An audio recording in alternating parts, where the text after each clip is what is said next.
it. Another one of the cars from the Tommy Baldwin Jr. Racing Stables. This driver hailing from Shelbyville, Kentucky, a standout in legend car competition. He won earlier this year back in March in the modifieds. It's the 7NY of Caleb Haiti. And we now move to the front row and the two drivers that are going to bring us to the green. This driver picked up 3 wins on the NASCAR Whelen Modified Tour this year at the Stafford Motor Speedway, Riverhead Raceway, and Lancaster Speedway. Out of Orchard Park, New York, in the 07, it will be Patrick Emmerling.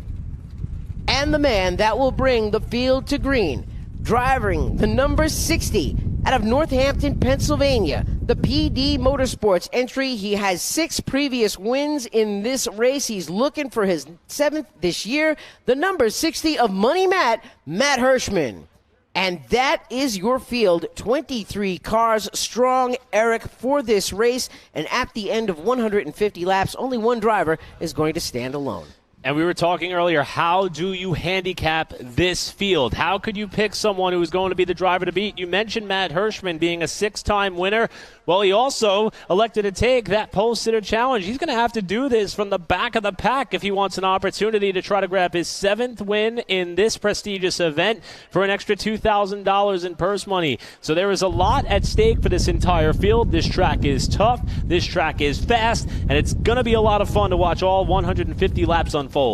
We thank you for joining us live on pitroad.tv right now. We also want to thank you for joining us on speedsport.tv for enjoying this race this afternoon.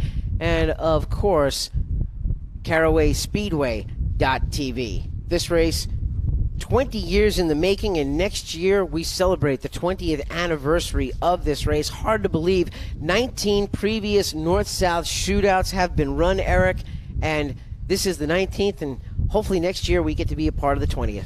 Yeah, I'll tell you, Derek, looking up to this event, looking up to this race, to everybody who may be watching with us, especially on social media, this is a quick sneak peek of what we're going to see, how this race unfolds. You can watch it all live on a number of different platforms. But, Derek, I know you've been a part of the North-South Shootout since its inception, even when it's moved around a little bit. Of course, its home was at the now-defunct Concord Speedway. And there's a lot of people who have made this race what it is, yourself included, and to be a part of it is truly a dream come true. I am so excited to get this race underway. Caraway's a perfect playground for an event such as this, and I just can't wait to see who's going to be able to bring home that such prestigious trophy and that hardware that everyone's vying for. That's what they all showed up here for, to be put down in the list of the names of drivers who have won this race. And also the tradition that goes along with this race Absolutely. as well. I mean, all of the drivers that have won this race along the way, guys like Ryan Preece, Matt Hirschman, Donnie Leah, who retired now, but now was a graduate of the Truck Series, also a graduate of the Modifieds. Burt Myers, who's won this race multiple times. And then last year, we had Max McLaughlin just shake up the world and come out and win the race, beat some of the Tour regulars and modified veterans with only a handful of starts under his belt driving a Tour-type modified. He's usually coming from dirt modified competition, but he was the dark horse going into the race and actually won it last year. And there are some stories like that in this field today. You already mentioned Caleb Petty won in his 2nd ever Smart Modified start at Florence Motor Speedway. That was a day after they almost had to put a new front clip on that car to get it race ready. We've got young Kyle Cisco from New Jersey. You mentioned his success at Wall Stadium Speedway. He's another one who's going to try to come in here and play the role of the spoiler. There's a lot of young talent coming up through the modified ranks right now, and it's great to see so many of them here this afternoon going up against some of the best in the business in a race that just carries so much value for so many. And some of the other drivers that we also have to keep into consideration are 2-time MRS modified champion Chris Pastriak. You also have Ronnie Williams driving for Jamie Tomeno. He won championships at the Stafford Motor Speedway. Ronnie Williams always fast anytime he hits the track in whatever he drives. Yeah, there's just so many names. And, I mean, as a matter of fact, you mentioned Chris Pastriak. One of the late-breaking stories out of that camp, he tagged Brent Wentz to be his spotter here today to help navigate through traffic. Brent, of course, worked hand-in-hand with Bobby Labonte in his successful Smart campaign. So Pastriak was ready to roll, and he's someone who is certainly going to be among the list of favorites. As we're going to have an opportunity now to turn it over to our trackside pit reporter today, and Tony Stevens. Go ahead, Tony. Thank you very much, guys. Standing next to me are a couple of my friends and 2 very important pieces of rubber that are going to be on this racetrack. These are pretty obvious. These are Hoosier Racing tires. There's 4 additional ones of these available in every team's pit. They can change them any way, anyhow, in any order, at any time they so choose. Whether that's on lap number 1, lap number 21, lap 121, heck, lap number 149 if the cautions fall their way. These tires could play out to be a big difference maker at the end of the day today.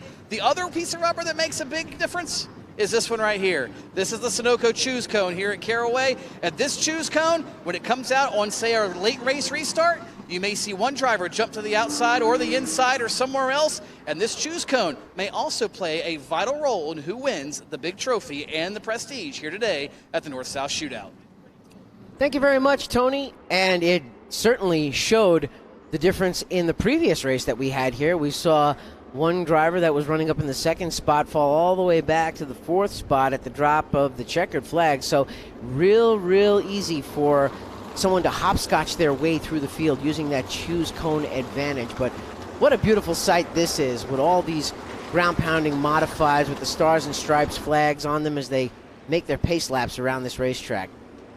Take a look at the weather conditions here. We understand a lot of people may be watching from far and wide around the world or around the States or even some of our friends north of the border, and the trend is pretty similar to what a lot of people are experiencing. It's cool here today. Cloudy at the moment. The sun gave us a quick hello earlier on in today's program. It's dry. That's the best news, but that's the ambient air temperature. It's about 53 degrees, gone up a couple of degrees over the last couple of hours, but the track temperature, we can expect it to be cool. A bit of a gusty wind, about 13 miles per hour from the north-northeast, and just under the 50% humidity range here, as these weather conditions have thrown some of these teams, especially some of the ones who aren't accustomed to competing in these types of race conditions, a little bit of a curve.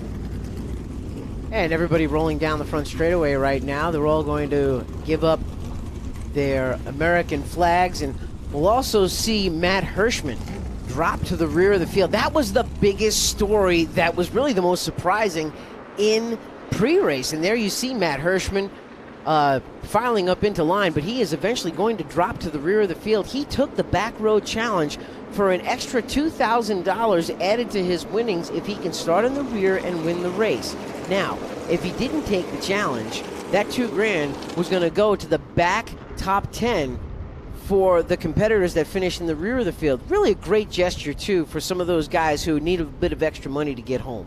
Yeah, so this race hasn't even started yet. Matt Hirschman may already have 10 guys that are not that happy with him, as that money was going to be spread out throughout the back 10 cars in the field. But hats off to Hirschman. The general consensus throughout the pit area was that he was not going to consider the opportunity and optic of that. And look at that shot here from our Pit Road TV drone cam. Derek Pertisiglo, you and I are amazed at that sight of being able to look at that entire beautiful field of Tour Type Modifieds getting set to roll here. Well, it really was an incredible shot, and Tony Stevens and all the guys at Pit Road TV do an amazing job, and we really do have to give it to those guys that work on Pit Road TV. They have brought us such great coverage all weekend long, so thank you to those guys for all of the work that they do. And there's our pit camera that will be down there during the course of the race.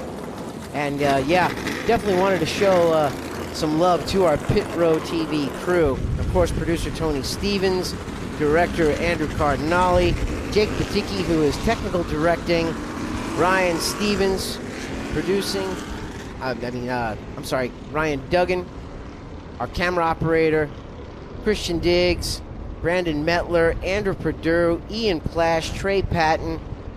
Thank you all for all the hard work that you guys have done to make this look like a beautiful show this weekend. And the best part is, this show, if you don't watch it today, will be turned into a 1-hour special on Speed Sport on MAV TV. Yeah, that's one of the unique parts about a race of this nature. How important is it that they're going to be setting it up, in fact, for a television broadcast here in the spring of 2022. But as we mentioned, the best opportunity that you all have in terms of being able to watch how this race unfolds is at pitrow.tv. Doc Love chiming in, saying congratulations to Josh Lauder, who just picked up the Pro Late Model win here a short while ago. If you didn't get a chance to catch that race, head on over to pitrow.tv. The archive version will be up in the coming days, and you'll have a chance to relive that excitement and that full-bodied event. Corey Rexford chiming in, saying time for the modifieds here on the North South Shootout. Be sure to tweet us using the hashtag North South Shootout at Pit Road TV, as Jamie McDonald has done so. Excited for this North South Shootout feature. Beautiful field of modifieds. Thanks for the awesome footage, Pit Row TV, watching from Cape Breton, Nova Scotia, north of the border. And they're cheering for Caden Lapsevich here today. Caden, with the help of a number of people in order to get his car ready. And we got another fan for Paul Hall out here. Tim Beard chiming in again, saying, let's go, Paul Hall. Made 2 smart modified starts in 2021. This is his first foray in the North South Shootout. Let's see what he can do. Boy, we've seen a lot of love on social media for Paul Hall. Oh, absolutely. Really cool to see. But also, we've had some incentives throughout the course of the year for the smart modifieds. Matt Hirschman, Jonathan Brown, Burt Myers, Jason Myers, Caleb Hetty, and Jeremy Gersner.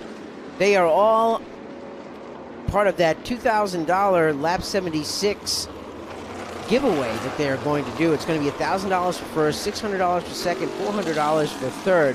So if any of those drivers are running in those positions at the Lap 76 mark, guess what? They go home with a couple $100 more in their pocket, and one of them is even going to go home with $1,000.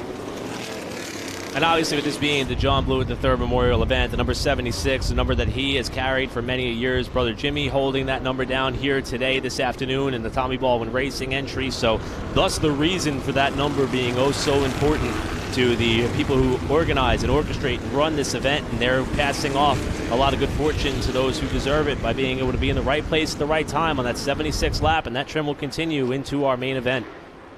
Well, we are getting ready. We have gotten the 2-lap signal from Josh Lyles, the flag man, letting everyone know now this time by we're going to see the 1-to-go signal. Remember, if you are trying to tune in on the in-house radio frequency, it is 96.5 FM. So we have now the 1-to-go signal from Josh Lyles.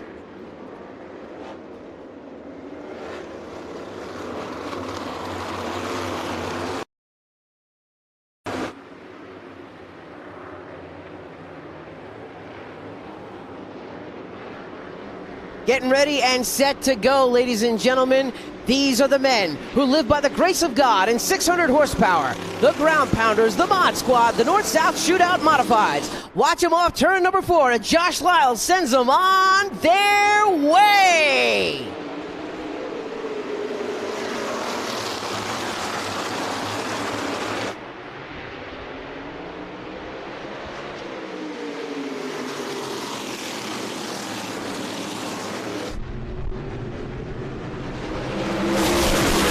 Brings it back to the line without any issues, Eric, and we have the first of 150 laps in the books. We talked about that young blood. It's at the front of the pack, Caleb Hetty. It was a good night for Kentucky last night after Ben Rhodes wrapped up the Truck Championship. Caleb said he's got some motivation from that underneath him. The Shelbyville, Kentucky native leads the opening lap to the North-South Shootout. And there is Jimmy Blewett in that white number 76 trying to work the top line of the speedway, taking spots away. And that is the battle out there on the racetrack for the 5th position as he is challenging Ronnie Williams on the outside. That's a precarious position for Blewett to be in, even this early in the race. All it takes is the slightest bit of contact to stuff him up to the outside retaining wall. But he's got a good run going there on the top side as Burt Myers hunts the lead. 2 by 2, Chris Pasteryak looks to the inside of Patrick Emmerling in that 07 machine. Pasteryak has a good run down the front straightaway. They're actually got that car faster. They had float problems in the carburetor in practice, so once they got that fixed, they were very happy with the performance of that 75 machine. So Burt Myers has gone to the point. Pasteryak second, Hetty back to third, Emmerling in fourth. And you see the first side-by-side battle continuing between Jimmy Blewett outside, Ronnie Williams inside, as those two cars are attached at the side Nerf bars off the corner. That race for 5th has been wheel-to-wheel for the last few laps. And here's an interesting statistic right now. Matt Hirschman is running 22nd in a 23-car field. Yeah, that's not sure he's going to stay there all that much throughout the day, as he's certainly biding his time. Got a car off the pace on the backstretch. Saw it momentarily. That was Craig Lutz, and the caution is going to fly. The bad luck for Hillbilly Motorsports appears to carry over here to the North-South Shootout. This car ran with James Savali in a number of the Smart Modified Tour races. Lutz came by the tower here very slowly, and this fully staffed field of crew members are going to come to the aid of Craig Lutz, who I certainly thought, Derek, was going to be one of the main contenders here this afternoon, and that car's got some problems early. Yeah, unfortunately for Craig Lutz, he has had a less than spectacular weekend. He didn't qualify very well. Qualified 17th for this race. Wasn't really a threat on the timesheets all weekend, and it looks like the number 79 having some problems down there. And we are going to throw it downstairs to Tony Stevens. Yeah, guys, the initial report from the crew is that the drive shaft has broken on the Craig Lutz machine. You see the team here underneath the left side and the back of the car trying to make repairs and affect them here. Remember, caution laps do not count. So if this is something quick and easy, they may be able to get him back out before he loses any more time on track. And you can see one of the crew come running right now with that drive shaft. So it looks like they're going to try to get that repaired and get him out there. But Craig Lutz may be many laps down by the time we go back to green. But going back through the field right now, Burt Myers is your leader with just 6 laps in the record books. Chris Pasteryak second. Third is Caleb Hetty. Fourth is Patrick Emmerling. And fifth, Jimmy Blewett. He is just working the top line like Sammy Swindell or Steve Kinzer at a dirt track. Not really characteristic of what we have seen at this racetrack in the past. Not at all, and he's been able to make it work. I know that at the timing of the yellow reverts back to when they last crossed the start-finish line, so he had the edge over Ronnie Williams, who was the car down to his inside at the time. Williams 6th, Gary Young Jr. 7th, 8th at the moment is Brian Lofton, with Dean Ward and Jonathan Brown your top 10 as the work continues on the number 79 machine. And this, unfortunately, has been the theme of this car this year. Back at Florence Motor Speedway, they had an engine expire before they even took the green flag for the race. Bobby McCarty got the keys to this car. He, too, suffered a mechanical gremlin that kept him out of competition at Carteret County. And now we've got Greg Lutz behind the wheel, and this team is forced to, unfortunately, have to crawl underneath this car and hope to exhaust every caution lap they have at their disposal to try to get him back out there in this race. Really an amazing shot from our Pit Road TV drone out there, just covering everything from above. You can see they're sliding the drive shaft into place right now, and I'm telling you, they're working pretty quick and pretty diligently down there. If they can get it done fast enough, they might be able to get the problem fixed without going many laps down.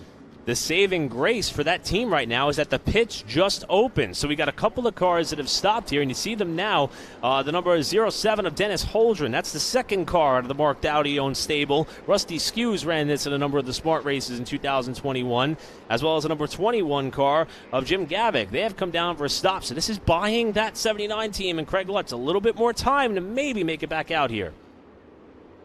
A little bit of action going on down there. We see some adjustments going on, and right now Jim Gavick getting some cosmetic work done to the rear of his car. You can see the sledgehammers and the sheet metal being hashed out. That's a family operation, too. It's just his son that is helping him out down there with the help of another crew member.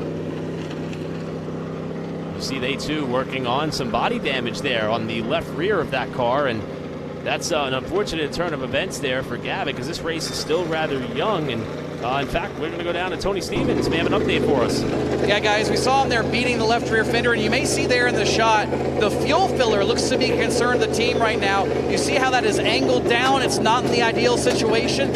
If they need to take fuel later today, they need to have that fuel filler neck to where the dump can get into it and effectively refuel the car. So what otherwise was just useless sheet metal damage may become a really big problem for Jim Gavick here if they cannot get that repaired before it happens to need fuel later today.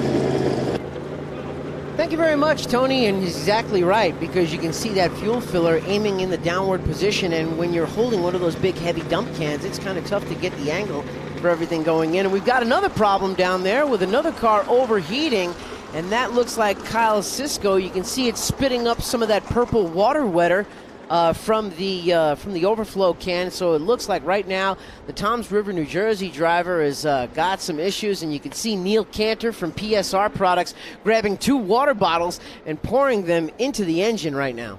Yeah, obviously Cisco knew that car was overheating a little bit. He was so excited for this opportunity as they are at work. I love this drone shot. I can't get enough of it. What an amazing job by our team to be able to bring these images to you, and all the hard work that's going in and trying to cool down that power plant for Cisco, who was very hyped. This is, in fact, one of the newest cars out of the PSR stable. Chuck Hosfeld ran it, one of the smart races earlier this year, and Cisco was beyond thrilled with the opportunity to be at the wheel of this car here today, and he, too, is hoping for an opportunity. Tony Stevens, you're down there trackside. Hey guys, you can see the moisture all over this race car of Kyle Cisco right now. The water bottles are everywhere. I can smell everything that has erupted all over this race car. The front grille looks completely clean. Everything looks fine and normal in that sense. So the question is now going to be, what, if anything, happened to that car to create this overheating problem? And that may be a longer-term problem for Kyle Cisco and company as they try to top off the water system of this car. Hopefully it's something very simple and they can have him down and away here in this caution. Well, we are watching water bottle after water bottle being poured in, and you can see Neil Cantor down there on the left-hand side pouring water on top of the radiator also to try to cool that car down to get it back up to operating temperature. And you can see by the silver valve covers on that car, it has the spec motor in it. And Kyle is someone who has done a lot in order to put himself in a position to be given an opportunity such as this. Been running wall modifieds at Wall Stadium. He mentioned earlier, as the choose cone is out for the first time, how to get himself in pretty good physical condition to be able to take up a task like this. He's gotten himself in great shape, and we're going to see if he'll be able to make that back out there as the field begins to elect what line they want to restart in here as we are getting set to wrap up the first caution of the afternoon.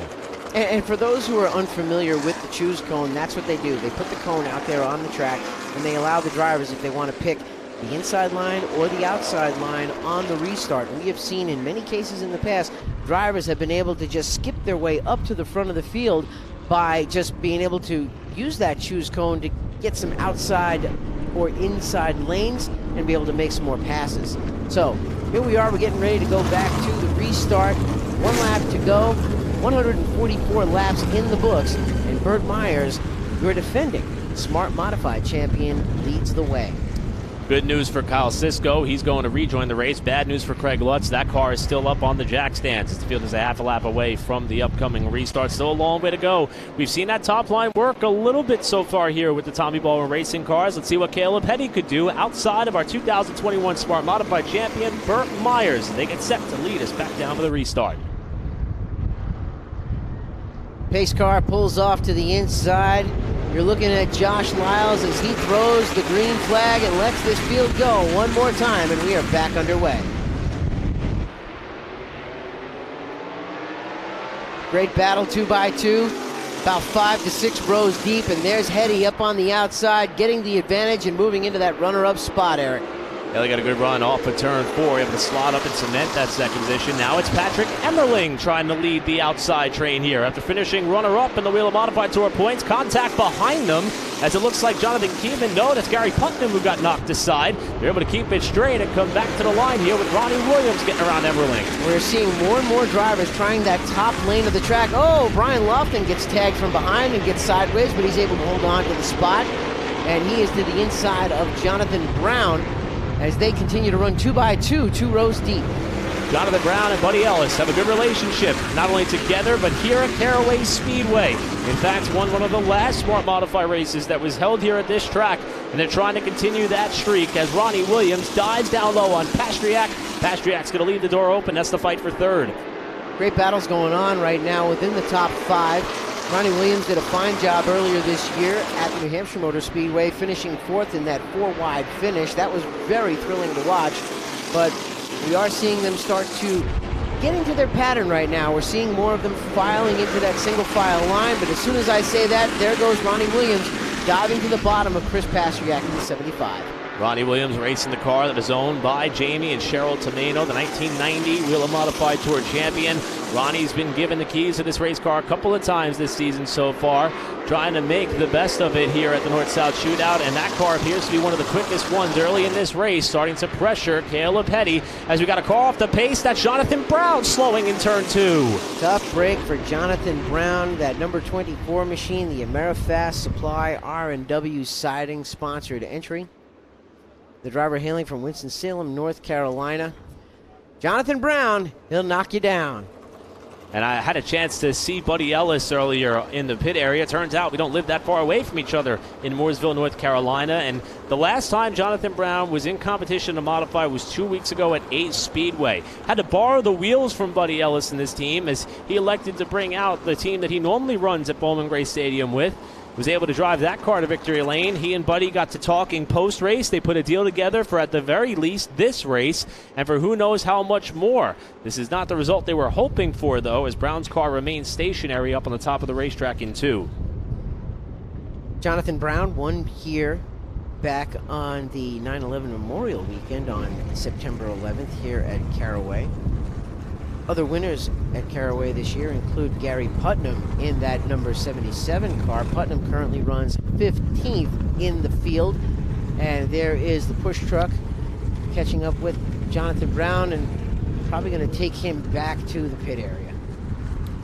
Yeah, the question is now going to be, will there be enough time to get that car repaired? We saw a couple of machines already have a little bit of misfortune. Craig Lutz being the first. His car is yet to return to the racetrack. Kyle Cisco, however, did rejoin the field. He's back out there. We're hoping for the same fortune for Jonathan Brown. You know, Craig Lutz is yet to come out onto the racetrack, but if you really think about it, they haven't gone many laps, so he won't be that many laps down if they can get him out there soon, because right now, as these caution laps keep going along, it's just going to help Craig Lutz because it gives the team more time to get some work completed on that number 79 machine.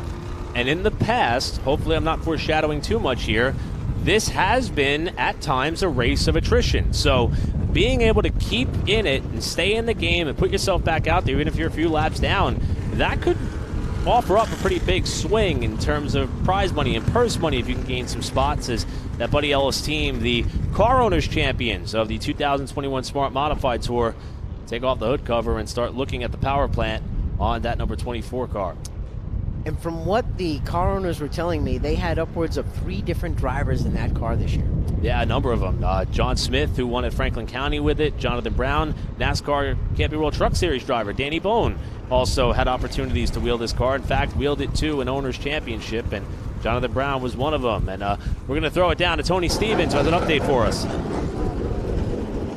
Well, it looks like John Boy Brown may be done here today. They took the air cleaner off, and no sooner than they had it off, he was taking the gloves off and the belt, so he'll be climbing out prematurely here, it looks like.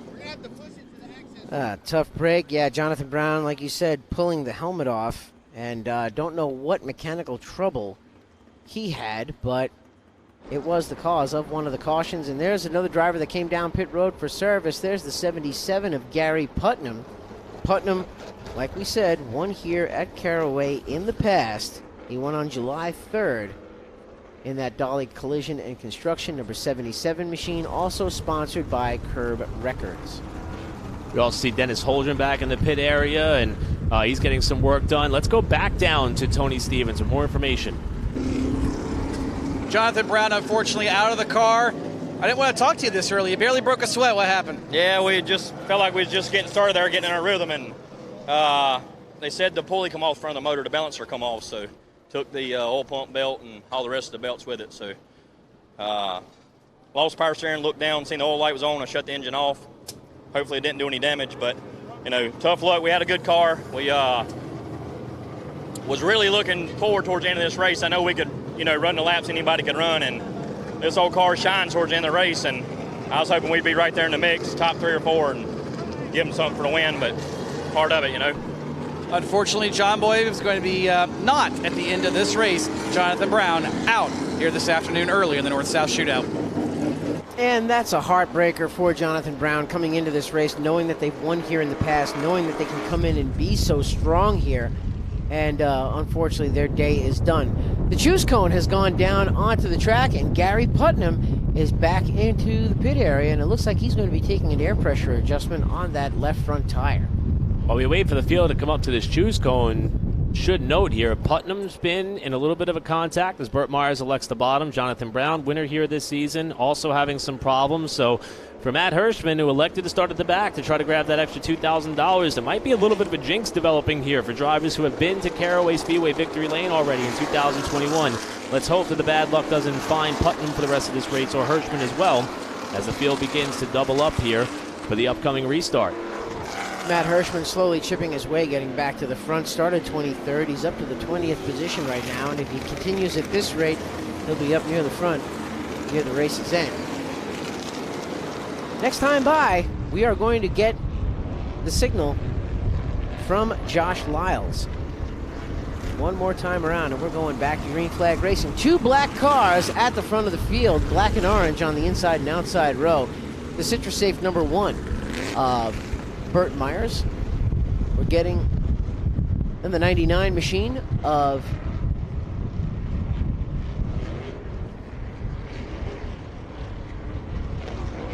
Ronnie Williams to the outside of Burt Myers for this restart.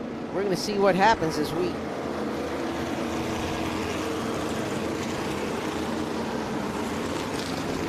Here we go. They pick up the RPM coming off of turn number 4. The right foot goes down. We're back underway.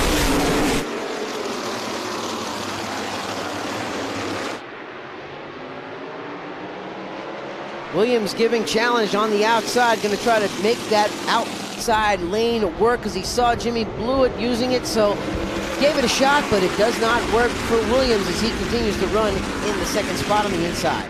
Pastriak now trying to breathe the brave soul to make the top lane work. Gets around Caleb Petty, now crosses under to try to go inside of Ronnie Williams for second spot. Williams shuts the door before Pastriak can get there as we're single file across the front 5. You know, it was one of those monkey see, monkey do situations there. Jimmy Blewett going up to the top line of the track, making some passes. Some spotters probably saw that and said, hey, you know, the 76 is making some hay up on the outside. You might want to give the top line a shot.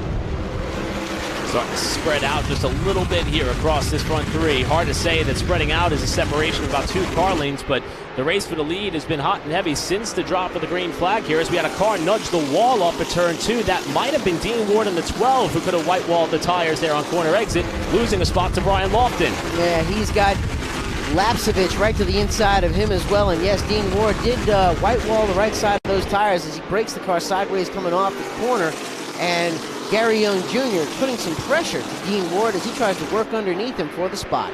So you watch Dean Ward continue to try to hang on there on the top side of the racetrack. His son Dylan not too far behind. Want to pass along this nugget, courtesy of Justin Mincy. They're the first father-son duo to make the A-main of the North South Shootout since 2008. For Carl and Charlie Pastriak as the racing continues throughout the top 10. Actually, Carl and Charlie Pastriak are brothers. Oh, my mistake there. Chris Pastriak and Charlie Pastriak are father and son. But still, very cool stat, and we are watching a great battle right there. Lapsevich had to spike the brakes to let Emmerling in so they wouldn't make contact, and that's exactly what happened. Emmerling took the spot away. Jeremy Gerstner had to jump on the binders for just a minute, but a smart heads-up move by Caden Lapsevich. Caden is someone who is another one of those young drivers looking to make a splash here. So far, doing a great job in this race, even though we're only 20 laps in. And Ronnie Williams is starting to turn up the heat here on Burt Myers. Ronnie Williams, fast all day yesterday in practice, actually held the top spot in qualifying for a short period of time before he was taken off the pole by Matt Hirschman. So Ronnie Williams having a very strong car here, of course, out of the Jamie Tomeno stables. And right now, he's challenging for the lead going into 3. Ronnie Williams able to open up that bottom lane for the time being. Burt's giving him plenty of room, and he's able to use that top side to hold the lead at the stripe. But Williams inching closer up the side of that Fury Race Cars number 1. He's going to power his way up alongside off 2 as we're side by side for the lead. Well, Burt Myers being the veteran right now, just letting him go, realizing, okay, we're still very early in this race. You want it, go on ahead. So the young bull goes and takes off from the old bull, and he starts to put some distance between himself and second place. But the big question is can they stay like that the whole race? Yeah, Ronnie Williams is definitely one of the drivers who has been pressing hard early in the going in this race, as all these teams have 4 tires left in the pit area. As we wind down this live look-in and preview of this running of the North-South Shootout here on pitroad.tv. For those of you watching along across our social media platforms, head on over to Pit Road TV, Speed Sport